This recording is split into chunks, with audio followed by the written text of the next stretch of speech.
Hello folks, and welcome to the free race video for the 2025 TriMuskokan. I've got my trusty little clipboard with all my notes of stuff I need to tell you before race day.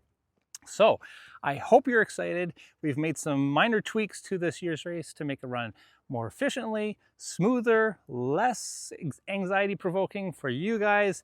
And hopefully the weather is just like today. It's like bluebirds, skies, and sunny. Man, it's gonna be awesome. So sit down, grab a cup of coffee, cup of tea, beer, scotch, whatever, and listen to what I have to tell you because it's super important. And after that, I still want you to go to our website, look at the schedule of events, and read through the athlete guide, which has been said by many people to be the most comprehensive athlete guide for any race, anywhere in the world. All right? And you will just get super excited. Head over to the TriMuskokan Facebook group and click join that group, okay? It's a place that people can ask questions. I'm on there a lot. And you can ask questions to other participants, ask them to me, find out little things that are bugging you and are like nerve-wracking. Just, it should be an enjoyable day. It shouldn't be nerve-wracking. Just enjoy it. Anyways, sit back, enjoy, let's go. Okay, so when you arrive on Saturday or Sunday, but this is mainly about Sunday, there are two places that you can park on site. If you're coming in, you can come in through the north entrance, which is up here at the main entrance to the high school. And there is a spot up at the end of the bike out by Muskoka Heritage Place. As you can see, the parking lot's not super big. It can take probably about 60 cars. First come, first serve. You can park here. And when that one's full, that spot's full. There are a couple of spots that are on the run course that you can park. However, I would recommend that you look at the map and you say, okay, if I park in these spots, I'm going to be landlocked, so I can't really get out early. So you'll have to wait until the last person is off the run course. Okay, I'm gonna start this again.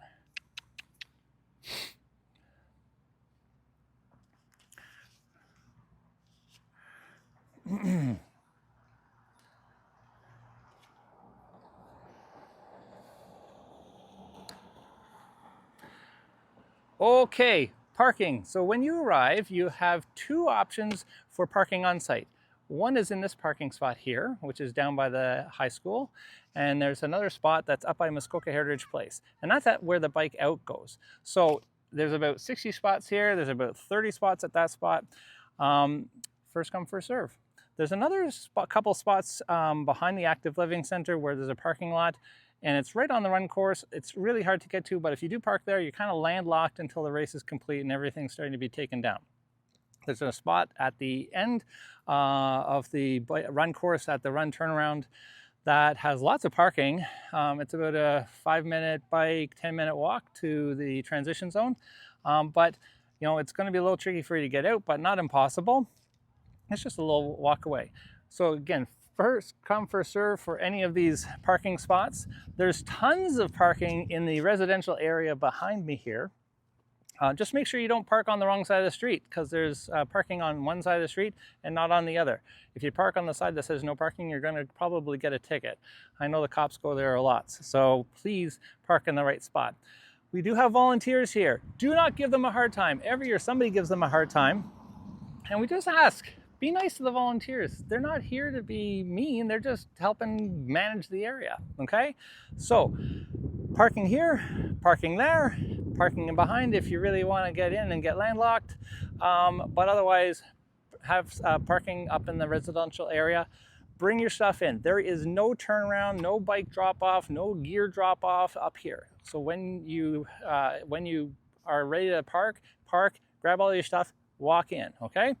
There is a very, very limited number of spots for elderly and people with mobility issues to park here right close to transition. Again, they're landlocked, they can't come and go because it is right on the run course and the transition from swim to the transition zone, okay? Next area. All right, I am here at the opening or the main entrance to the Canada Summit Center. Boom. All right, I'm here at the main entrance to the Canada Summit Center, and this is where athlete check-in is going to take place. So just go in through the main doors, turn to the right, and then follow the process. There's an area for the short course, and there's an area for the tri people. In there, you're going to go in and you're going to say, "Hi, I'm Rich Trenholm. I'm here for the short course." And they are going to find your name on the list. And then you're going to get your little bag. And in that bag, you're going to have your race bib, and you're going to have a little wristband thingy that's going to go around the seat post or somewhere on your bike, because that's how you get your bike out of transition at the end of the day. If you don't have a wristband around your bike and it doesn't match up with your bib, I don't know what's going to happen. I don't think you're going to get your bike out of transition and I got a new bike. Just kidding. But we'll figure it out. But that's the super key thing, is you need to have the two matching up, because I don't want somebody walking away with your bike and somebody coming and blaming me for that. Okay? Deal. The next thing is that registration and athlete check-in happens between 4 and 6 on Saturday, and then anytime after 6 a.m. Registration closes at around 9:20, I believe. Check the schedule just to make sure. Again, go in here, do your registration stuff, and you're going to get your timing chip when you register. So if you register on Saturday, make sure you don't lose it. Put it around your wrist, put it around your ankle, whatever. Don't forget it at home. Okay, it's super important. And if you lose your timing chip, this is super, super important, there's going to be a $100 charge to you in order for a replacement fee. Okay, I'm not paying that. Once I give you the chip, it's your responsibility. All right. Over here, there's going to be a info booth. So if you have questions, you want to look at the map, all that jazz, it's going to be over here. And also at that spot is our super awesome TriMuskokan swag shop. And as you can see, this is one of the hats that we are selling this year. We've got a very limited number of these hats to to sell. We have socks. We've got awesome microfiber towels. I ordered them and they are like way better than I thought they were going to be. Water bottles, coffee mugs, travel coffee mugs. What else do we have? Beer glasses from previous years that we sell at a discounted rate. So if you like the stuff that we had in previous years, you can pick it up. And we have lots of finisher mugs from previous years with awesome quotes on them. So pick one up. And we're going to be having that, that swag shop open before, during, and after the race. Okay? Cash, credit, debit, we have a little square unit thingy. All right. I think that is it for transition or for check-in. Next spot. One thing I forgot to mention for spectators and even the athletes, there's like lots of stuff going on at the info booth, which is going to be over here. We are going to have coloring books for the kids. We've got street chalk that they can you guys can take and mark up the ground. We're going to try to have some poster board, but bring a poster board and make a sign. It's going to be lots of fun. The other thing is over here behind me, as usual, we've got the Huntsville High School robotics team that is going to have their coffee station.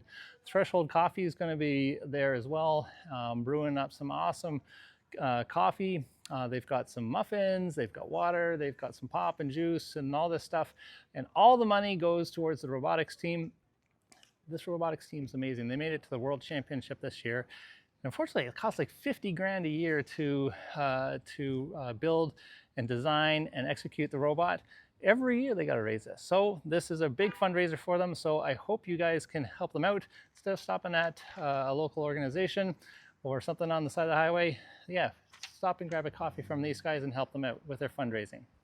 Okay, I'm standing right beside what will be the transition zone. It doesn't look like much right now, but it is there. So the things that I need you to remember for the transition, it opens at 6 a.m. on Sunday morning, not before, and you have until the allotted times that is noted in the schedule for when you can put your bikes in, and it closes at a particular time for your race. So refer to the schedule for that. So, but when you go in, there's going to be volunteers that are going to ask and make sure that you've got your little bike sticker on there so that you have the ability to get your bike out of transition afterwards, because that's what you need in order to make sure that you get your bike out. So super, super important. This is something that happens every year. We have the bike racks. We have lots of room for you guys, okay? There's no need for you guys to cram your bikes super close together, okay? Everybody has enough room. So what I want you to do is you are going to line your bikes up alternating sides. So one like this, one like this, one like this, one like this, okay? And you're gonna have your seats about a foot apart. You know what that means? That means that you have 2 feet on this side and 2 feet on that side of you for all of your transition stuff. Don't spread it around like you're in a hotel room, but make sure that you're spaced out. Make sure you're alternating sides. Don't get upset if the volunteer comes over and taps you on the shoulder and says, maybe you should move your bike over a little bit, because that's why we have so many bike racks for you. There's no need to cram. If everybody has to run the same amount of distance to get to their bikes, to put them on, take them off, all that stuff, okay? So don't worry about it. Put your bike down, lots of room.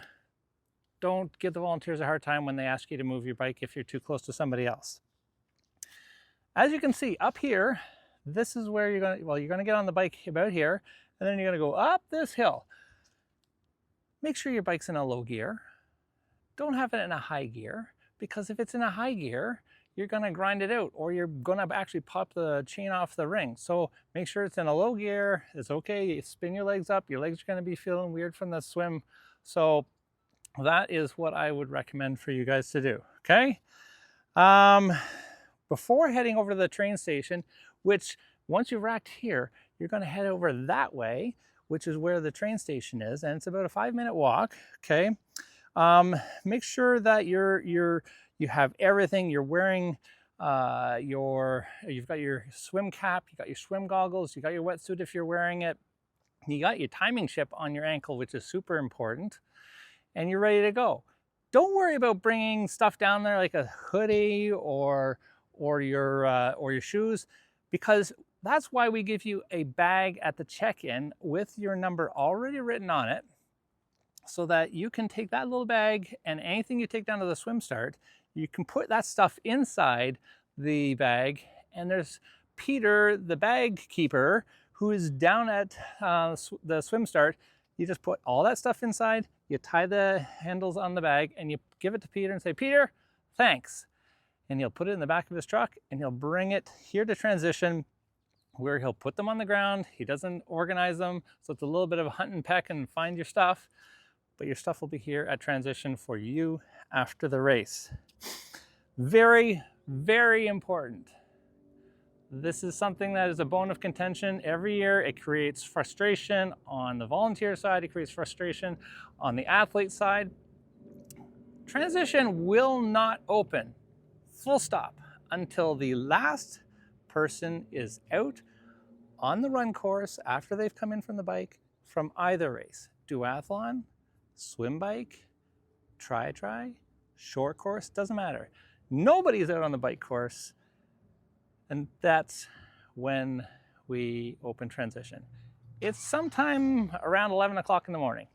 So I can't give you a definitive time. If you need something, that like your phone or your car keys or something like that, put it in your backpack or whatever, and put it at the perimeter of the transition zone fencing.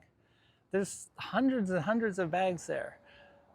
It's safe. There's volunteers watching to make sure people are not reaching over and stealing bags, okay? So just think ahead a little bit. And one thing that you have to appreciate is that there are 2 races going on at the same time. On this side of the transition zone is where the short course transition is. On the far side is where tri is happening, okay? So, athletes from both events are happening, are in the transition zone at the same time. So that's why we can't say, well, the short course can go in because it's not, all the short course people are off. No, it's all one transition zone. Nobody gets in until the last short course, tri, duathlon, swim bike, whoever, person is back from the bike and there's nobody left on the bike course, okay? All right, that's it from transition. That's all I got in my notes. Off to the next spot. Okay, I didn't forget about you. The duathlon. There's actually quite a number of people doing the duathlon this year. So the duathlon pre-race meeting is held at 7:50 right here on the high school steps. So make sure you don't miss that. All right, and the start is at 10 after 8. If you have any questions, Lindsay Bishop, who's my counterpart for event directorship, who doesn't really like being on videos, she's going to be there doing the pre-race meeting. So follow the pylons as you head out. And if spectators are in your way, because sometimes they're like watching the swimming people, if they're in your way, just yell at them, tell them to move to the side. We tell them to stay out of your way, but just in case they didn't listen, make sure that you give them a little, hey, I'm coming, heads up, okay? Okay, we are here at the Muskoka Heritage Place train station, which is a super important place for you guys. It is number one, it's the only place that I know of where you get to have a chauffeured train drive down to the swim start. La-di-da. It is awesome, and it's a perk that you should take advantage. Like, why walk all the way from transition down to the swim start with your wetsuit on, all that jazz, when you could take a train? It just doesn't make sense to me. Anyways, here's some information about the train. We are recommending that everybody take the train to the swim start because you know why? That is where I'm going to do my pre-race briefing. It's not going to be down at the start. It's not going to be in transition. I'm going to be on there yammering away. And if you got questions, ask me there. And then when you get down to Camp Kitchen, your job is to work with the volunteers at the swim start to get yourself in line. And I'll talk about that in a second. For the short course, the trains are going to leave at 7 a.m., 7:20, and 7:40. The Tri trains will leave at 8:40 and 9 o'clock. Each train takes about 100 people. We can squeeze probably a couple more in there, and that's plenty for everybody who's doing each one of those races. If we have extra space, kids can jump on there, spectators can jump on there. Priority should be to little kids and elderly and people with mobility issues, okay? So if you're a spectator, plan on walking down to the swim start if that's where you're planning on being. If you miss the train, or you don't want to take the train, like I said, it's a 15-minute walk. But if you miss the last train at 7:40 or 9 o'clock, you better hustle your buns to get down to the swim start. Once you get off of the train, we are going to be lining you up. We are going to have different rows of 1 through 50, 51 through 100, 101 through 150, and so on. We ask that you work with us to help get yourselves in line, because we have to start doing that around 20 to 8 and around 10 after 9 in order to make sure everybody's lined up and ready to go, because the gun goes off, figuratively, I don't shoot a gun, the gun goes off at 8 o'clock for the short course and 9:30 for the tri. So we're going to be going through making sure, and it starts at bib number 1, and then 2, 3, 4, 5, 6, 7, 8, 9, 10, all the way down. It's sequential. It's kind of like kindergarten all over again. So if you could help us out, that would be great.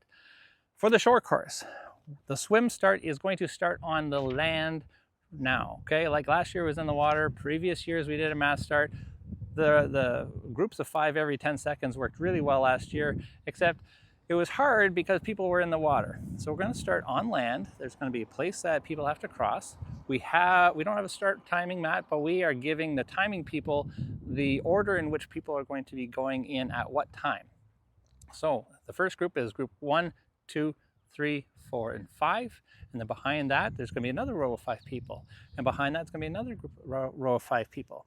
And there's going to be a volunteer there that's going to send you guys off every 10 seconds as you get into the water. Okay? For the tri, it's not on land. It's in the same spot that it was last year for those of you who did it last year. It's in very shallow water, and we're going to send 2 people off every 5 seconds. Okay? Nice and easy peasy. It's going to be nice and easy to follow, and it's going to be totally non-stressful.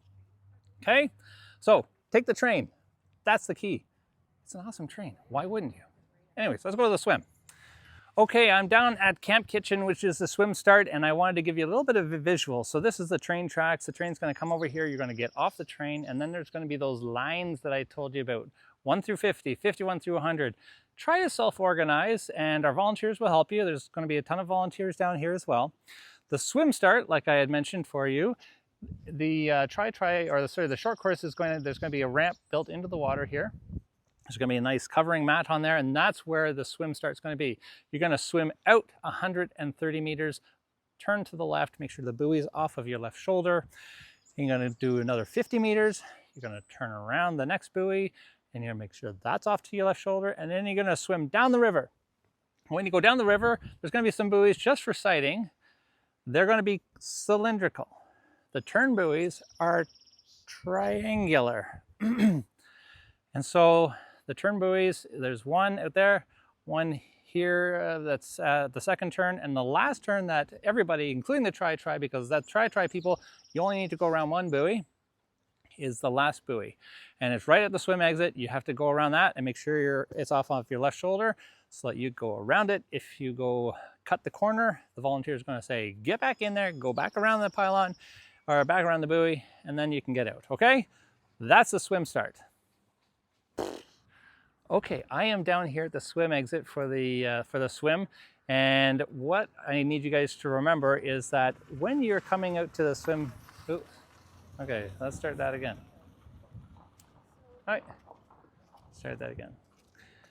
So I'm at the swim exit for the swim leg, of course, and as you can see, this is a little bit of a hill. It's gravel, there's going to be carpet on there, but when you swim and you're coming up to the swim exit, swim up as far as you can. I never understand why people stand up super early and they have to wade through water this deep.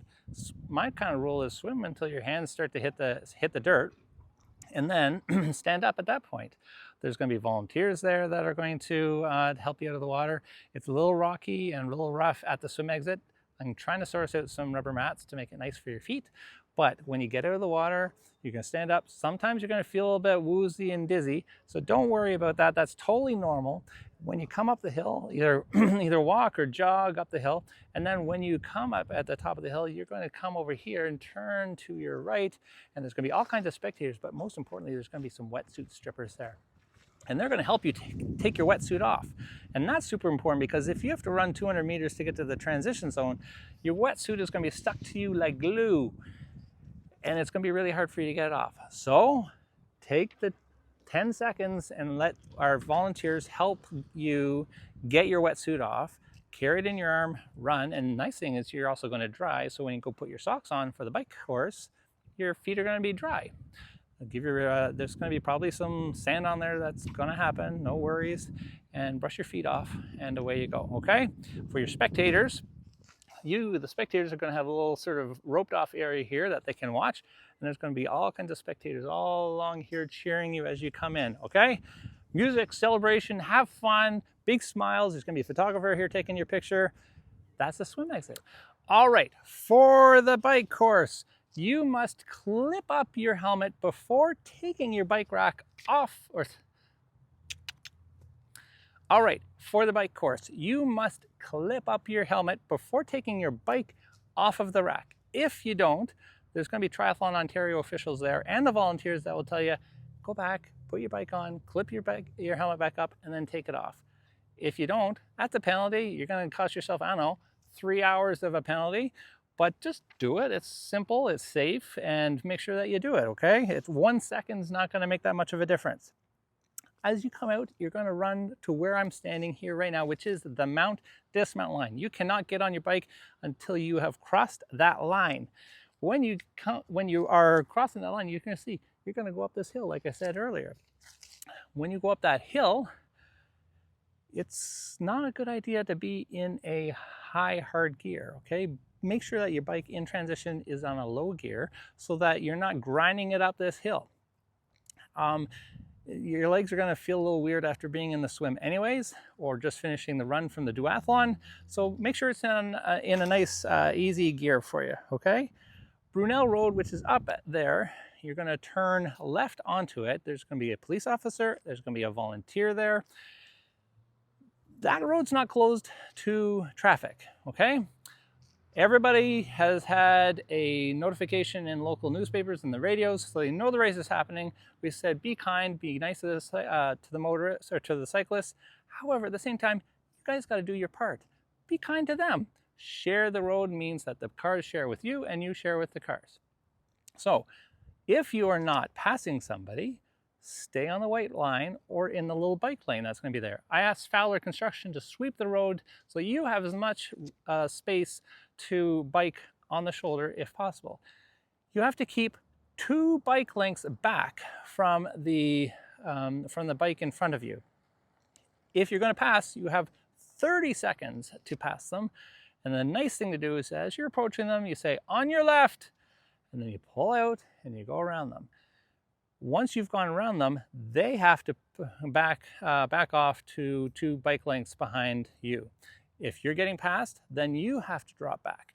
If you don't, that's a penalty if you're caught, okay? We don't allow drafting. Partly because if something happens and you stop quickly, or the car cuts out in front of you for whatever reason, and you stop quickly, then the other bike behind you is going to rear end you, which is equally not as cool. Okay? Let's see, what else here? Okay, please, when you go around the pylon at the turnaround, don't stop. If you have to stop, go around the turnaround and stop, maybe 50 feet beyond the pylon. If you want to do something before the pylon, stop before going on the pylon, but I recommend you do it after because bikes are generally going slow. As you approach the turnaround, go down into an easier gear. Hey, as you're going towards the turnaround, gear down so that when you go around the pylon, you're not in a really hard gear and you might fall, and that's where people fall. So as you go around the pylon, don't stop, keep going. When you're coming down, this is the hill you have to come down. So the hill you went up on the way, it was the hill you got to come down. When you get close to the finish line or this dismount line, like, don't go hell bent for leather. Slow down. You're not going to win the race in the last 5 feet before the mount line. Get out of your get into a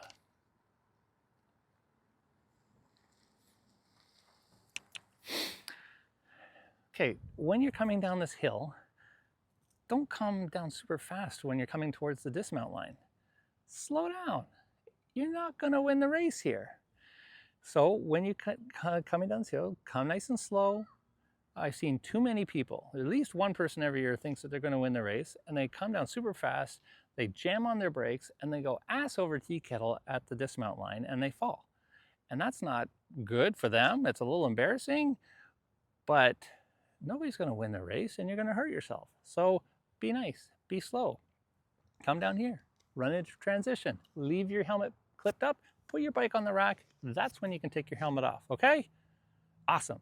Let's do the run. Okay, I am at the run course in the infamous Forest Hill. Anyways, just wanted to let you know that the run course, when you get back into transition and you rack your bike up and then you unclip your helmet and you put your shoes on, follow the signs. You're going to see a big red flag that's going to say run out there. Okay, there's lots of pylons, lots of volunteers to guide you on your course, okay, as you head out. When you are running down, make sure that you just talk to each other, either give each other a little bit of encouragement, or if somebody's like blocking your way, just be kind and say on your left, on your right, coming around, whatever, okay? When you are running up this hill, this is a deceptive hill. I'll tell you now, if you haven't done the race before, it's deceptive. You go up, you turn the corner, and when you turn the corner, it's going to go up a little higher. And when you get to the last turn, it goes up even higher. Most people walk that, including me. It's okay. You did it. It's a really hard hill, and that's what makes this race so much fun. And there's no way I'm going to take it out and flatten it out like people put in the feedback every year. At the top of the hill, there's going to be music, and there's going to be a water station, a little bit of water, a little bit of F2C nutrition, sport drink, and I am pretty sure we're going to have a volunteer there, but otherwise it's a self-serve water station. You're going to run around the track, and then about 200 meters beyond that, there's another water station with water and F2C. It's the bigger one.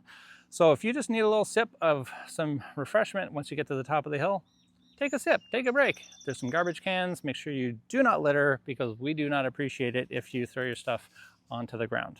okay? When you are done the first lap, I'm gonna go show you the place that we call Chaos Corner. Okay, so this is the place that we call Chaos Corner. It's the hill going down towards the train station. Why is it chaos? Well, we're gonna have a dividing line going down the middle of this road. And if you're in the short course, duathlon, or the triathlon, if you're just finishing your first loop, you're gonna stay on the left side of the barricades and you're gonna head out back for your second loop. If you are coming back from your second loop, you're going to stay on this side of the barricades, because as you get to the bottom, you're going to turn into the finish line area and head towards the finish line, and you will be at TriMuskokan. Okay, so it's chaos just because there's a lot happening. There's tons of spectators down there. There's music playing.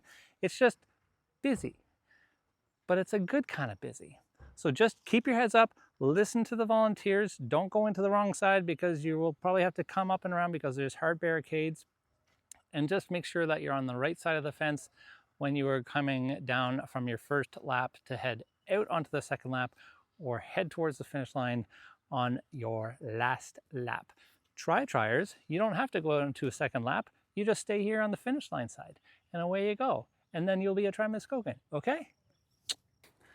Okay, I am standing at the finish line. So you're gonna come down through this alleyway here and you're gonna high five everybody as you come along. And then you are going to cross the finish line with your biggest smile, your finish line pose. And then you're gonna stop. There's gonna be a couple of people there with a little milk crate that you're gonna put your foot up on. They're gonna take the timing chip off. You're gonna go grab your bottle of water. You're gonna grab your finisher beer glass. And if you ordered a medal, that's where you're gonna pick it up as well. You're gonna get out of the finish line corral. And then over here, we've got Reactivate Muskoka giving post-race massages. The food is gonna be over there, and it's an amazing menu. I don't know if you've seen it on Facebook, but I'm gonna force you guys to go and sign up for the Facebook TriMuskokan group so that you guys can see what the menu is. Mwah! Beautiful. And afterwards, we're going to have the award ceremonies around 11:30 right here at the finish line. Make sure that you take pictures, videos, whatever, capture your moment. Make sure if you're putting on social media, you tag us at TriMuskoka, #TriMuskokan, and then that way we can see the day as it went out from your perspective, okay? I hope you enjoyed this video. Read the athlete guide, look through the schedule, arrive with lots of time. At 5:30 on, at 5 o'clock on the Saturday, right over here at the roundabout, I'm going to be doing a last-minute walk around for those of you who want an actual walk around to a couple of spots on the course and answer any questions. Let's have some fun. You're going to be at TriMuskokan next weekend. Okay, so you did it. Amazing job. After the race, you're going to have the option of grabbing your food first or go get your finisher beer first. Whatever works for you. But the finisher beer that you're going to get from Canvas Brewing Company, please don't open it up. We don't have a liquor license. Save it until you get home, and it's probably going to be warm, so nobody likes warm beer. Over there is going to be Reactivate Muskoka, and they're going to have a massage area. We got over here, we're going to have the chef-prepared food, Mediterranean, beautiful. Over here is going to be our swag shop to pick up stuff afterwards. Behind me, we're going to have Tulloch Engineering, and they're going to have their freezies. We've got a bunch of other amazing sponsors that are going to have tents and lots of fun stuff to do. So make sure you go, you interact with them, with each other, with the volunteers. Be kind to the volunteers, please. Just make sure you give them high fives. They're just helping out and doing the best they can. And make sure you cannot get your bike and your gear out of transition zone until the last cyclist of any race is off of the race course, okay? So even if you beg and plead to the volunteers, they're not letting you in. It's a blanket, no exceptions policy, okay? If you think that you need to figure something else out and you need to get going, you have to sort it out, because those are the rules, no exceptions, okay? If you need something from your bag, leave it at the periphery. Otherwise, you have a week before you guys are going to embark on your journey to become a TriMuskokan for 2025. I'm so excited. I can't wait to see you. Make sure you give me a big high five. and join the TriMuskokan Facebook group to answer all your questions and get some energy and excitement. See you next weekend.